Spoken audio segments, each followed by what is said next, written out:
Hi BookTube, it's Amy, and I'm back again reading from Holbrook Jackson's The Anatomy of Bibliomania, this wonderful volume here.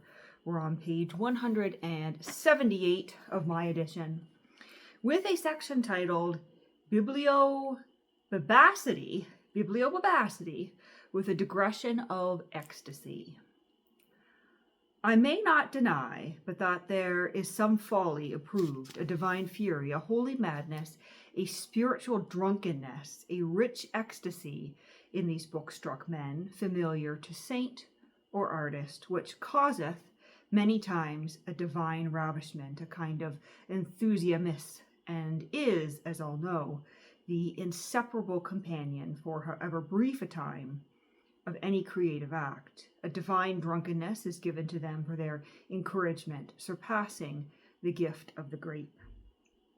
Quoting there from Hamerton's Intellectual Life. Euripides implies as much in the Boccacci, where he relates how Dionysus, the good god, who bestoweth cheerfulness upon men and youth unto aged men, and who layeth and assuageth the passions of the mind, is born of the ecstasy of Semele by the mysterious flash of light, which was the answer to her prayer that she should be visited by Zeus. Behold, God's Son is come into this land of Thebes, even I, Dionysus, whom the brand of heaven's hot splendor lit to life, when she who bore me, Cadmus's daughter, Semele, died here. And we have there a footnote from the Gilbert Murray translation, apparently. Dionysus himself becomes a god of intoxication, of inspiration, a giver of superhuman or immortal life, and when his religion of ecstasy is displaced by Orphism, the priests of the new religion promise the faithful a hereafter of eternal ecstasy or perpetual intoxication, as Plato satirically calls it. And our footnote just says Athen drama. But whether it is one or the other, or whether there is any difference between drunkenness and ecstasy, once you are in either condition, the authorities, as usual, cannot agree. Yet 'tis well known that to be well whittled with nectar was the prerogative and pleasure of the gods. The wizard drunkenness, which Keats reckons up in his Ode to the Nightingale, where he yearns to be ravished into bliss by a tot of such witty liquor as might have been distilled by Bacchus himself, is a descendant of the true Dionysian frenzy. Oh, for a draught of vintage that hath been cooled a long age in the deep delved earth, tasting of flora and the country green, dance and provincial song and sunburnt mirth. Oh, for a beaker full of the warm south, full of the true, the blushful hippocrene, with beaded bubbles winking at the brim, the purple-stained mouth, that I might drink and leave the world unseen, and with thee fade away into the forest dim. But although we must not consider these adventures meet for common men, ecstasy in some degrees is opportune to all, for we may be wrought up to it in love or war, in a theatre or in a church, in a crowd or in a solitude, by all manner of circumstances, often trivial. Crowds are subject, as we know, to frenzy, and addicted to collective hallucinations, which affect those who mingle with them. Solitude affects some people like wine, says Mary Coleridge. They must not take too much of it, for it flies to the head and they become intoxicated. And our footnote says, gathered leaves. Horace Walpole was intoxicated by his appointment to act as poet laureate on the occasion of a visit to the Princess Amelia to Stowe, and Thoreau will have that there are infinite degrees of drunkenness with as many causes and direct promoters. Even, he says, music may be intoxicating, as musicians generally agree, but of all the abrosity, who, he asks, does not prefer to be intoxicated by the air he breathes? There are many also who hold that there is no better tipple than water, and there was a spring in Paphlagonia and a river near Aragon to which the natives resorted for a tipple, as in later times connoisseurs have taken to the mountain water of Swift. And our footnote there says, Sir Walter Raleigh's Letters. Brillat Savarin is tempted to couple the search for immortality and the search for strong drink, as the two attributes of man which distinguish him from the lower animals. And he observes how savages have been ever restless in their search for fermented liquors. I've got to position this pillow out of my way. It's causing my back pain. Fermented liquors. They have soured the milk of their domestic animals. They have extracted the juice of different fruits, roots, etc., in search of those imitations of immortality which Wordsworth found in the heart of a child or in the contemplation of natural objects. For what is ecstasy but a glimpse of eternity? There are no two answers to this question, even from those killjoys who smell evil in all strong drink. Yet one need not emulate the tosspot to discover these ecstasies, as many stout moralists have allowed, yea, even as Montaigne gives out. Some of the stocks deem it not amiss for man sometimes to take his liquor roundly, and a rink drunk thereby to recreate his spirits. Or rather recreate, I think, to recreate his spirits. John Addington Symonds infers the same when he winces with world weariness. What remedy is there for nerve-racked men but the anodyne of intoxication? All other antidotes fail before the anguish of the soul. The cypress of knowledge springs and withers when it comes in sight of Troy. The cypress of pleasure likewise, if it has not died already at the root of cankering Calvinism. The cypress of religion is tottering. The axe is laid close to its venerable stem. The only remedies for modern men are the anodyne of art for artists, science for the scientific. But music is the best anodyne for all, and next to the hashish of one sort or another, especially that which comes from books. We can dull the pangs of the present by living the past again in reveries or learned studies, by illusions of the fancy and a life of self-indulgent dreaming. Take down the perfumed scrolls, he advises. Open, unroll, peruse, digest, intoxicate your spirit with the flavor. Behold, there is the Athens of Plato in your narcotic visions. Buddha and his anchorites appear.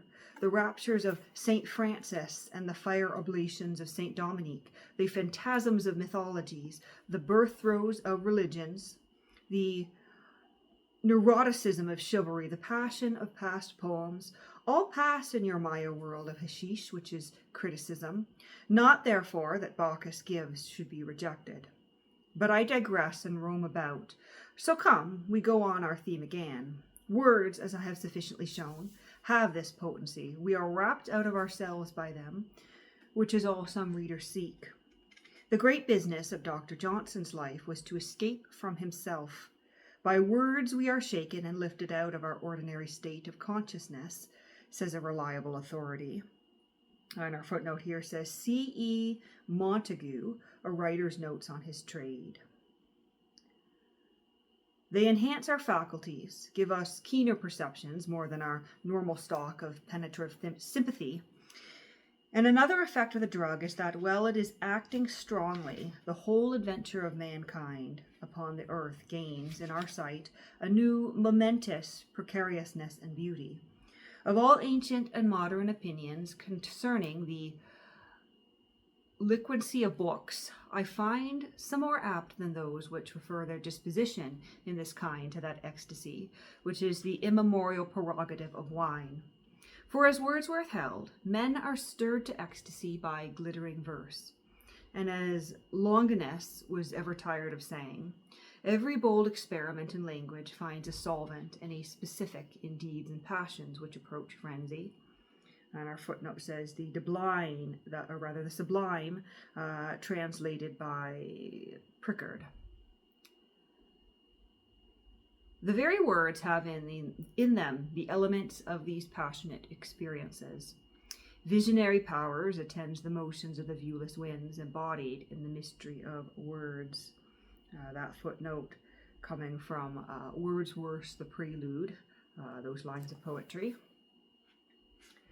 Of those gurus and yogi of the East, well known, and as Tennyson learnt when he threw himself into an ecstasy by repeating his own name, when consciousness of individuality seemed to dissolve and fade away into boundless being, which made him kin with the Buddhists who worked themselves into a divine rapture by the rhythmical reiteration of the mystic monosyllable Om, which prefaces the hymns of the Vedas and is for them the symbol of God, each letter having a sacred significance. And it just says Vishnu Purana Wilson 273. That is our footnote for that. How much more efficacious in their ambrosity are words when disposed rhetorically, whether as auto-intoxicants or applied inebriators, is well known. Lord Beaconsfield went as far as to charge Mr. Gladstone with being inebriated with the exuberance of his own verbrosity, and orators from the rhetoricians of ancient Greece to the spellbinders of modern America, Demosthenes or Billy Sunday, it is all one. Practice the same art on their audiences. They dulcify the voice, modulating, smoothing, intonating, or in other times, shouting, stamping, and thumping, till the hearer is carried away with a perfect intoxication. It is known also that, goodness, there goes my voice, I do not have the gift of creating the perfect intoxication that carries the reader away. My voice is a little bit dull today, it seems. It is known also that writers have induced this stage of ecstasy in order to facilitate their creative work or to relieve themselves of the burden of mundane cares, and so release their creative energies. Thus, Thomas de Quincey and Coleridge composed masterpieces under the influence of opium, and according to Chameleon, Aclius wrote his tragedies when drunk. But whether they are drunk on mortal drink or not makes no difference. They must get out of themselves before they can get into their art. All good poets compose their beautiful poems not as works of art, but because they are inspired and possessed.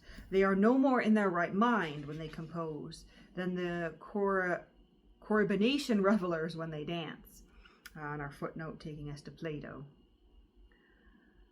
Many authorities in all times have said as much, but I shall cite no other opinion than that of Macaulay, who deems out of Shakespeare that frenzy amounting to a partial derangement of the intellect.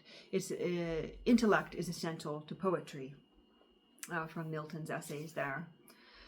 Some even fly to books to escape the temptation of more potent fluids, as a Scottish philosopher who insisted on having recourse to those gross stimulants by which worn men of both high and low degree are tempted.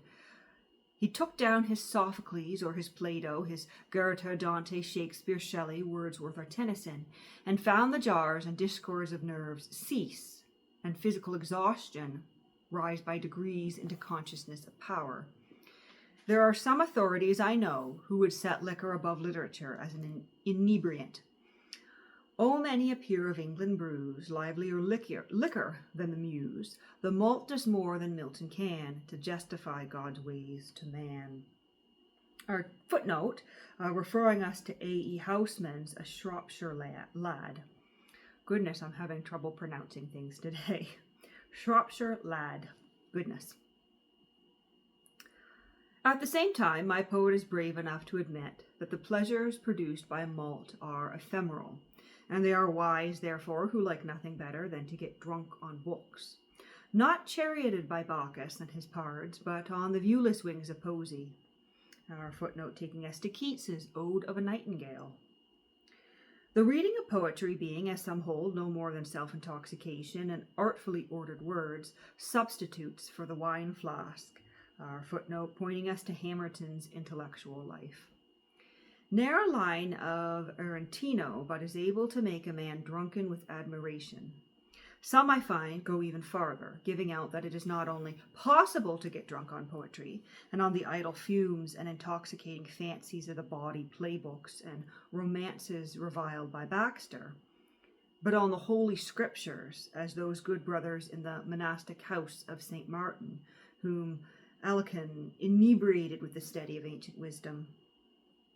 Our footnote referring us to Merriweather, Bibliomania in the Middle Ages.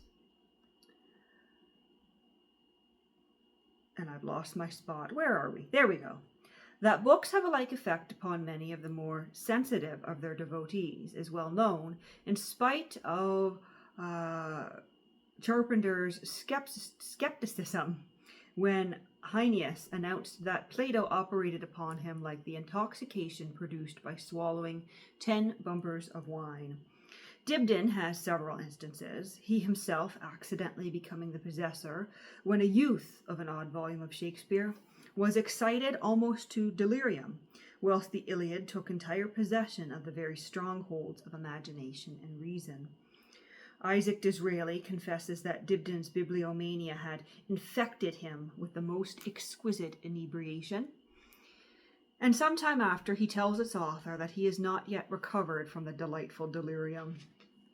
Is that why I'm stumbling? Am I intoxicated and in delirium with Holbrook Jackson's language here? As that's what's going on here today. When the Bibliographical Decameron was published, it nearly turned the head of Alexander Chalmers, and Dibdin believes that if he ever visited the Advocates' Library at Edinburgh, he might need David Lang, Esquire, the erudite and able secretary, to help him up in case he fell or was taken with too long a swooning fit of delirious rapture. When we come to times present, I find the same news. Anatole France records that men get drunk with reading, but Joubert will have that the best literary work does not intoxicate, it enchants, which is not supposed by the evidence that I have collected from either past or present times. Thoreau gives out that Mir Kamar Udin Mast experienced the pleasure of intoxication after he had drunk the liquor of the esoteric doctrines. Frederick Myers was intoxicated by Sappho. Meredith's Love in the Valley makes Stevenson drunk like wine. Hamerton has seen a young poet intoxicated with the love of poetry. Edmund Gosse, when a youth, was thrown into a temporary frenzy by the epic poetry of Scott. Maupin made George Moore see with delightful clearness and with intoxicating conviction that by looking without shame and accepting with love the flesh, he might raise it as high a place within as a divine, a light, as even the soul had been set in. When C.E. Montagu was a boy, these lines out of Scott: "Yet the lark's shrill fife may come at the daybreak from the fallow, and the bitterin sound his drum, booming from the sedgy shallow," made him so drunk with delight that he had to walk up and down empty compartments of trains, saying them over and over again, as incapable as a blue bottle either of sitting quiet or ceasing to hum. And Proust notes these, or rather those intellectuals worshipping art with a big A, who, when they can no longer intoxicate themselves upon Zola, inject themselves with Verlaine and become ethromaniacs out of the Baudelairean devotion. Henry Jackson escapes the intoxicating effects of Swinburne's Atlanta because, unluckily, he admitted, "I don't like getting drunk. Even when reading is impossible, the presence of books acquired by passionate devotion to them produces such an ecstasy that the buying of more books than one can peradventure read is nothing less than the soul reaching towards infinity. And that this passion is the only thing that raises us above the beasts that perish." Yes, I thought that sounded familiar. That line was from A. Edward Newton's A Magnificent Farce, page 78 of what I'm assuming would be the first edition. The only thing that raises above the beasts that perish. An argument which some have used in defense of the giddy raptures invoked by wine. I cannot deny that something may be said in defense of raptures by which a bookman may sometimes no less than one of Homer's gods drunk with nectar and Nephthene, so that it is to be discreetly and moderately done. It shall not be amiss to anyone, least of all himself. And if, as some will contend, he abide in a fool's paradise, he has an advantage in his folly, unknown to those who are always sensible. And I could here tax many virtues, propensities, moralities, respectabilities among us, which are less kind, and more properly to be condemned for the inconvenience they give, and the pain they cause for the sake of principle or the glory of God. There are many such, and we've got here a line in Latin, our footnote telling us that the Latin translates to, which would give offense now even to whisper in the ear. But I must take heed that I do not overshoot myself. I am forth of my element, as you peradventure observe. And that brings us to the end of that section on book drinkers. And we're moving on to the next section of the book, titled A Pageant of Bookmen, with the first portion being titled Book Folk Defined. But we'll end it at that for today.